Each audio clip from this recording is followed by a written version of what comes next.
Hello and welcome to Maintaining Your Personal Brand, a presentation about career development given by the John P. Fahey Career Center. In our video today, we're going to define personal brand, and then we're going to look at how to brand ourselves online, in person, and on paper, with a few notes about how to prepare for the future. First steps first, what is personal brand? Now, personal brand can mean different things to different people. In essence, it's that intersection about how you see yourself and how you present yourself, and also that how others see you. Branding is a form of marketing, and often we hear branding talked about more in business settings. But in the definition we're using here, we're thinking of the way that we hold ourselves and operate in the world, and how our actions, our attitude, our behaviors influence how others see us. Branding is an ongoing process. So when we're doing something, when we're showing our values, when we're displaying our work ethic, that's creating an image in other people's eyes. For example, if we see ourselves as responsible, and yet we persistently show late to class and late to events, the image that other people have of us is not going to be responsible. So our personal brand is not going to be that we are a responsible person, even if that's something we know is true in our hearts. Professional marketers David McNally and Carl Speak define personal branding as a perception or emotion maintained by somebody other than you, and it describes the total experience of having a relationship with you. So today in this presentation, this is a really good time if you perhaps have recently had an indiscretion, and that's why you're watching this video, to pause and think about how can we change our actions, change our attitude, change the way that we're interacting with the world to maintain and improve our personal brand. So before we focus on branding ourselves, taking a pause to see how this branding reflects in the media. So looking at a series of actors here, we see Oprah, who has really even changed herself from this idea of simply being an actress to being almost an icon in and of herself, someone who gives a lot to charity, someone who's really interested in motivating others. We have Dwayne "The Rock" Johnson, who, from my own knowledge of Dwayne, doesn't have a lot of interaction with the community other than to be kind. He's someone who's known to be kind to fans and has given off an image of being humble. And then we have Lindsay Lohan, who, among other things, has a reputation for being difficult on set and is difficult off set as well, has gotten into multiple fights and has had various interactions with the law. So we can see just from a sampling of people how different interactions, the way that they hold their attitudes, the way they present themselves, has an impression on how we see their personal brand. It doesn't mean that Oprah, Dwayne, and Lindsay identify with what we think they are, but their reputation becomes something separate from themselves based on the way they've engaged with the world. So my hope for you in this presentation is to take away one thing, perhaps two, that you can use to incorporate into your own branding to make a change, because branding is something we're going to do throughout our lifetimes, consciously or not. Even if we're not thinking of branding, we are making an impression on ourselves, we are building a reputation. And of course, this can have an impact on our careers, and that's going to be all out of the focus of what I'm talking about, but this is certainly something that's going to impact you outside of careers as well. All right, let's get started. Branding online. Of course, this is going to be a big one, and not news to, I think, anyone watching this video, but a good cause to pause and revisit some of the pieces we might have known already. Now, when we're thinking about careers, 70% of employers use social media to screen candidates during the hiring process. That's maybe looking at your Facebook, Instagram, Twitter posts, things like that. And 43% of employers use social media to check on current employees. And this is based off a 2018 Career Builder survey. And we can see below that Facebook and LinkedIn are going to be the most often used. Now, LinkedIn doesn't have as much of capacity to be used against you. LinkedIn is really a professional social media site. Certainly if you're engaging in more casual social media sites, then it's going to be something we want to keep top of mind, is if someone else is going to be reviewing my social media, what is it that they can see? Now, worth kind of taking some time to, I would say, separate from this video, do a quick search. When I did this video in person in the past, I would have students search themselves and see if they can identify any opportunities to make their brand stronger online. And I have a few tips for you to watch out for. So according to different reports, these are some things that are definitely going to turn off employers, but also just maybe professional schools or other professional entities that you engage with. So showing pictures or talking about marijuana use, more than 60% of recruiters polled in the survey that I cited above indicated that posting about marijuana use would negatively impact a candidate's chance of getting a job. And that's going to be true whether you're going to be in a state where that's legal or a state where that's illegal. It's still going to be something that you want to avoid, and certainly different companies aren't going to necessarily allow marijuana use even if they're in a state where that's legal. Political rants. It might be a good exercise in general to keep politics at a minimum on a social media site. This isn't saying that you can't post a political article. This is talking about paragraphs of text that support a particular political opinion. But if you want the most clean, easily professional social media site, minimizing politics in general would be a good step. Of course, being free of spelling and grammar errors, and this would include things like not capitalizing words. So even though you might know to capitalize the first word of a sentence, if it's your style on social media to not capitalize, that could still have a negative impression on an employer, because we sometimes associate intelligence with correct spelling and correct grammar. So if that's not evident on your social media, that's going to make an impression on people reviewing it. Of course, alcohol consumption, excessive partying can damage credibility, and recruiters could believe it negatively impacts your work performance. And then showing off wealth and big purchases, no one likes to show off. So this, just some mistakes and things. So when you're thinking about reviewing your social media sites, these are some places to go, or these are some things to think about and what to review. But of course, a really easy way to make your social media sites safe and savvy for the world is to update your privacy settings, right? That's going to be a really easy way to avoid any mishaps. Now, sometimes, though, you become so private that no one can find you, or you're just going to toss it. I don't want to worry about this. This is a headache. I don't need social media anyway. But employers have also shown that they like being able to see some social media presence. Like if you're a complete ghost on the internet, then some employers are going to feel like they don't know if they can really trust you as an employee. So I would encourage you to have somewhat of an online presence. If you're someone who strays away from that, I would recommend LinkedIn. That's going to be a really good one to start off with. And I'll show you briefly what a LinkedIn account looks like. Because if you don't have one, I would recommend starting it when you're an undergraduate. That's a really easy time because you're going to have different people you're going to interact with throughout your academic career that you can friend on LinkedIn, and you can start developing connections that could help you later on. So we'll take a brief field trip, I suppose, and I'll show you a LinkedIn account. Real quick, thinking of personal branding on LinkedIn, because of course this is something that we want to keep top of mind. First things first, looking at the picture, we can see Caleb here has a nice picture. When you're looking at something, it's not necessarily the same picture you'd use on a Facebook. I would wear professional garb, have a nice haircut, not taking a silly photo, something that's more serious. Here where Caleb has his current title, yours can be student at Creighton University or something similar, or perhaps an intern if you have another position. He has a brief about section. This is something that you could add to, and I think it can be helpful for students because it allows you to say a little bit more about what you're interested in studying, perhaps how you want a future employer to look at the type of work that you're doing and that you're interested in. And then here, Caleb also has the experience listed.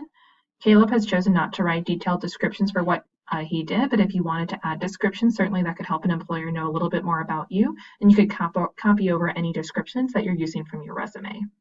And so in brief, this is LinkedIn.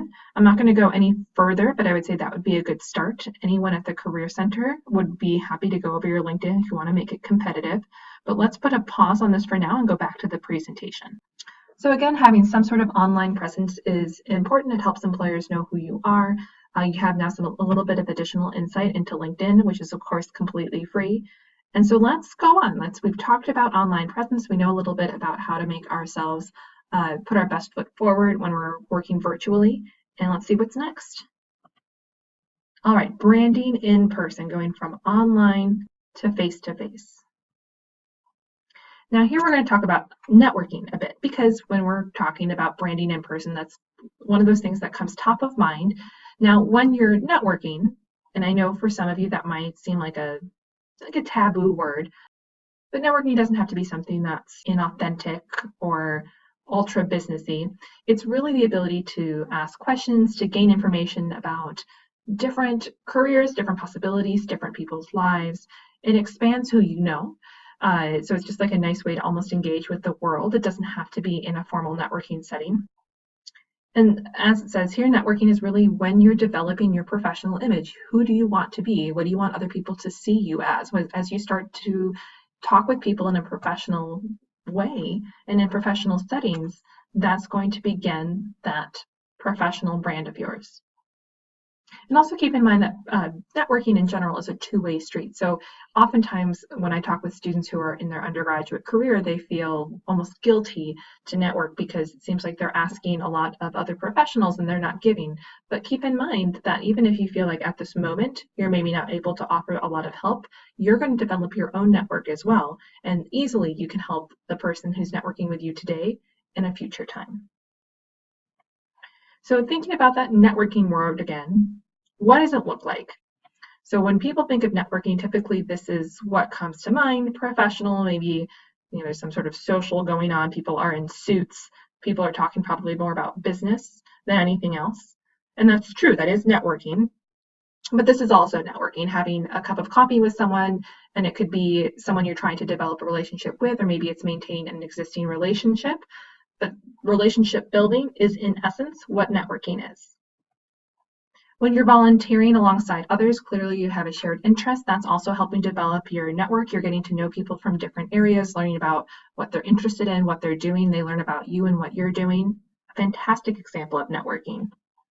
When you're talking with your faculty members, perhaps going to office hours, getting to know your TAs, or even the upperclassmen in your classes, that is all networking. Of course, those are going to be potential connections that can help you along later on when you're interested in learning more about grad school or you're interested in a particular career. These are going to be people along the way that can, give you insights. And then lastly, even the people that you're friends with, that you're sitting to next to in class, those are all people who are part of your network, and family as well. I don't have a slide for that, but that would easily be a part of your network. So recognizing that, yes, networking in its kind of original definition, we really think of that business social, but when I'm talking about networking, I'm not talking about just that. I'm talking about the way that we interact with the world, and that's going to develop our connections that are going to help us whenever we're interested in going on to our next steps after Creighton. So when we're interacting with the world, these are branding things to keep in mind, or blunders that could undermine our brand. So if you say you're going to do something and you don't do it, that's going to hurt your brand. So it's critical to, if you say you're going to accomplish, it could be a part of a project. So I think of this as like a group project for a class. Follow up with your part. Like if you say you're going to be there, be there. And this is also talking about email. So if you are not someone who responds to emails, that's going to take a hit on your personal brand. You keep bad company. Now this is from a website, and by this really is thinking back to that kind of social media piece. So if a recruiter or if a professional looked through the company you keep, or looked through your Facebook and saw that there's a lot of partying, there's a lot of raucous behavior, that's going to have a negative impact then on your brand, because you're going to be deemed someone who is perhaps not someone that could be trustworthy. You take too long, this would be in response to someone, and it could be that it's more of a work obligation, but this could also easily be academic as well. So following up on a request, or following up on an email, or following up on a phone message, if you try to disconnect too much, then it's going to have a negative impact because you're looking like you're not necessarily interested. Of course, if you only look out for yourself, you're going to come off as someone who's selfish. If you only think up, if you only want to associate with those who are deemed in a more prestigious position than you are, then that's going to hurt your brand. If you don't do what you say you're going to do, and also you don't think to network. So when we say you don't need to network, we're losing sight of the fact that networking isn't just a social time in that business capacity. It's helping us make connections with people, so not only that potentially can help us, but who we can help in the future. And then one last thing here, consider classroom etiquette. And I know that might seem like I'm not actually going to network with these people. The person next to me, perhaps in my biology course, when am I going to see them again after college? what we don't know. And also remember that your professors are also part of your network. And so the image that you give in the classroom, whether you're invested, whether you're showing up and showing up on time, whether your cell phone's on, whether you're engaged in the material, that all comes off in the person you are, and it's going to have an impact on the brand that people see that you have. Now here, kind of a quick piece, if you want to increase your network, one way of doing that, of course, is LinkedIn. So I showed you LinkedIn earlier, and if I had gone into the search bar here and typed in Creighton University, I could have then, once I clicked enter, could have clicked alumni, and you can see all of Creighton's alumni, where they live, where they work. If I clicked next here, I could even see what they were studying, and that is a great way to find potential people that you can learn more from. So if you perhaps, let's say, want to learn more about occupational therapists or occupational therapy, you can look up to see occupational therapists who are Creighton alumni that currently work in Omaha or Minneapolis or San Diego, and perhaps connect with them, not only on LinkedIn, but if you also connect with the Career Center, we can often get you contact information to help make that connection even sounder. So know that this is a great way to start increasing your network if you're interested. Now keep in mind too, that branding doesn't stop once you get a job or once you go into professional school or graduate school. So here are some different factoids. Now, workers with alcohol problems were almost 3 times as likely or 3 times more likely than workers without drinking problems to have injury-related absences. And that, I think, makes sense for us, right? Workers who report having 3 or more jobs in the previous 5 years are about twice as likely to be current or past users of illegal drugs as those who have had 2 or fewer jobs, which I think is kind of a convoluted way of saying it's going to be harder for you to keep a job if you engage in drug activities. It's going to be easier for you to get fired because you're likely going to have more absences, behavior at work is going to be less than stellar, and is going to result in then a more tenuous relationship with the employers that you have. It won't be that strong, loyal relationship that we're all kind of hoping that we would have with an employer. And lastly, and very importantly, regardless of state laws, smoking marijuana is still a federal offense. Additionally, healthcare professionals can have their license revoked even when using weed off-duty. And I don't think it's only healthcare professionals, but that's a particular statistic that I had. And I referenced this earlier, but just because a state may have legalized marijuana doesn't mean that you're completely off the hook and that it's okay to post about medical marijuana usage or to engage in using medical marijuana in those states, especially if your employer is aware of what you're doing, right? And if your employer takes drug tests, or I think that's takes drug tests, asks for drug tests, I don't know the terminology, but regardless, you could still get penalized. So something really important to keep in mind as well. And that's, of course, all impacting your brand. So even though we're thinking about this right now in college for the most part in this video, it doesn't stop.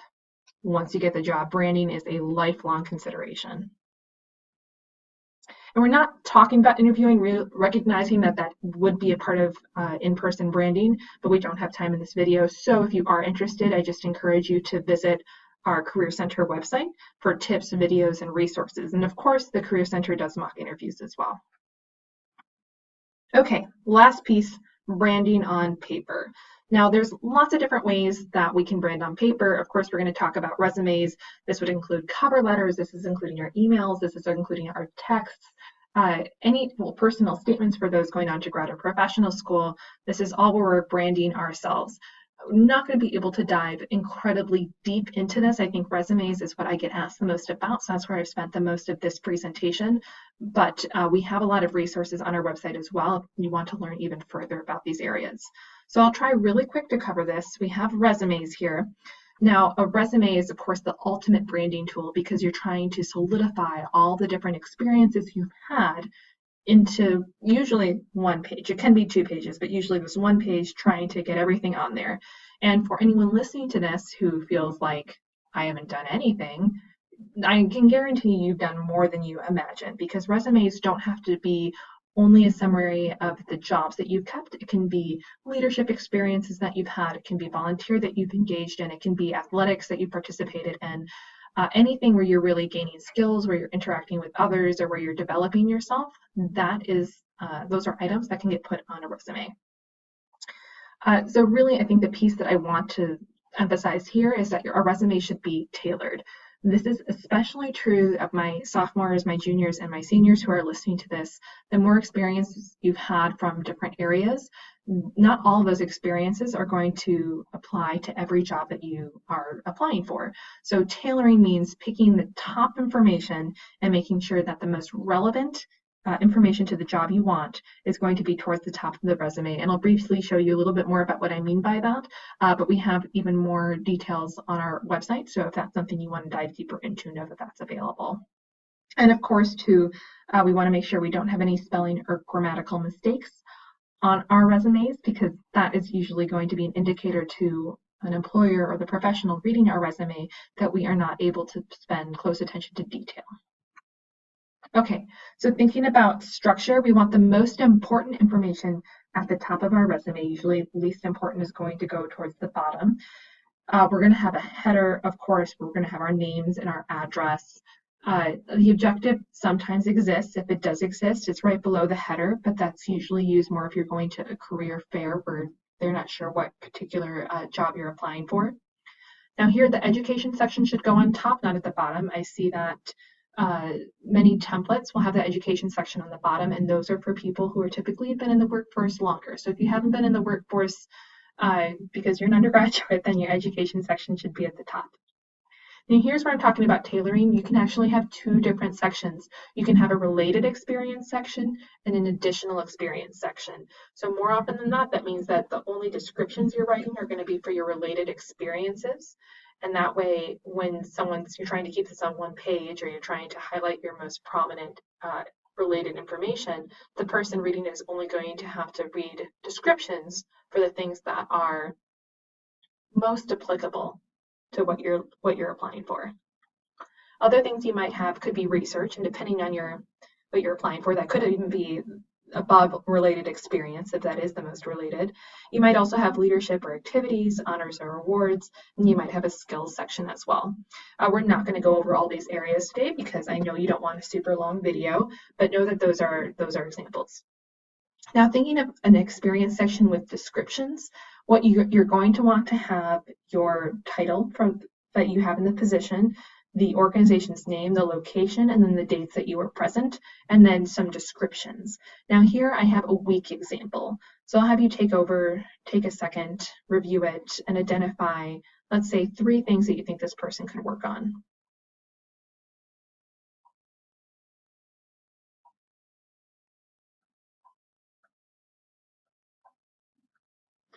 All right, I hope you had a time for 3 things. There's quite a few kind of things jumping out to us. One would be that they aren't leading with strong action verbs. That would be what we see with most resumes. So instead of interpersonal skills, it might be display interpersonal skills, or display excellent oral and written communication skills. Maintain is correct. So maintain an organization, although I wouldn't have the ing, would have just the present, the maintain. I wouldn't have personal pronouns. I would remove the I that we see. And then, of course, some of the descriptors aren't really a description. They're just simply an item, right? Teamwork, IT skills, interpersonal skills. They're not giving us any context there. So we want to have give the reader an action verb that describes what we did. We want to then tell them what that responsibility was. And then you would also want to give them some sort of outcome or context.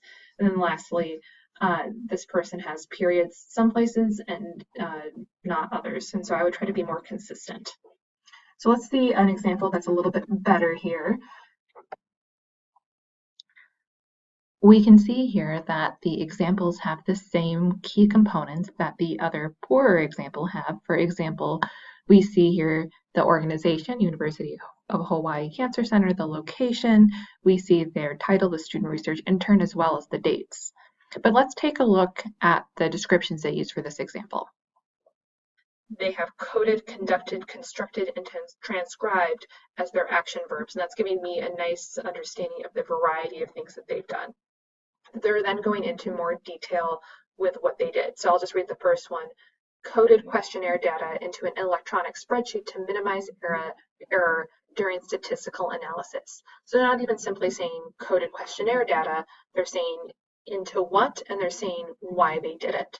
So I would say look over your descriptions in your resume and try to have this level of professionalism and description throughout. And of course, you have many people who would review your resume, the Career Center included. So I would recommend having someone review it, even if you love it, before you send it out, because editing also is something we can always help you with. Final points about resume: stay consistent. Try to fill 1 full page or 2 full pages. I wouldn't go over 2 full pages. Stick to black and white text when possible, and then the exceptions would be if you're someone like a graphic design major, maybe marketing or advertising, you have more leeway to have more artistry in your resume than those of us who are not in those professions. All right, then now this is general writing tips. So going beyond simply the resume, and there's of course lots we could say about this, but to keep it concise, don't be too casual.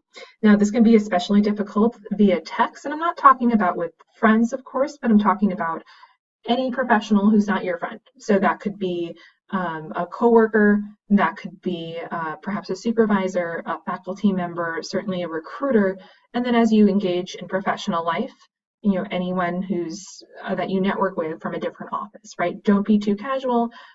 Minimize abbreviations and slang. Usually minimize emoji use as well. Of course, we're going to use the rule of following someone else's lead. So if someone else uses emojis, arguably, then we can. But of course, there's some places where we really can't follow them. So if someone else is swearing or being overly political, we never want to follow them to that place. But regardless, keep in the back of your mind, don't be too casual. Keep criticism constructive. This is a good rule of thumb, whether this is writing, whether we're in person. Talk kindly of past colleagues and employers. As someone who has conducted many mock interviews, I will say that that can be an instant red flag, saying, tell me about a time that you had conflict with, a colleague in the past, and then being overly critical of that colleague is going to put you yourself in a bad light. So in any time that you're writing, that you're communicating, keep criticism constructive. Stay aware of tone. I think we know this as we're a culture that's constantly online, but remember, even if your email's not angry, read it with a tone in mind to see if it could be perceived as angry, because when we're doing writing, no one can tell what our tone is. And also, this is really important, show, don't tell. I think of this with cover letters a lot. Don't merely say, for example, that you have good time management skills. Show me with examples that you have good time management skills. So just a nice writing tip. That certainly, as far as branding, you're going to come off as someone who is more eloquent, who actually knows what they're talking about, if you're able to show versus tell. And I have a little bit of an example here. And we have more tips on our website as well, on the Career Center website. Well, we've talked about a lot. You've stuck with me. We've talked about branding online, branding in person. We've talked about branding and writing, and we've really just scratched the surface.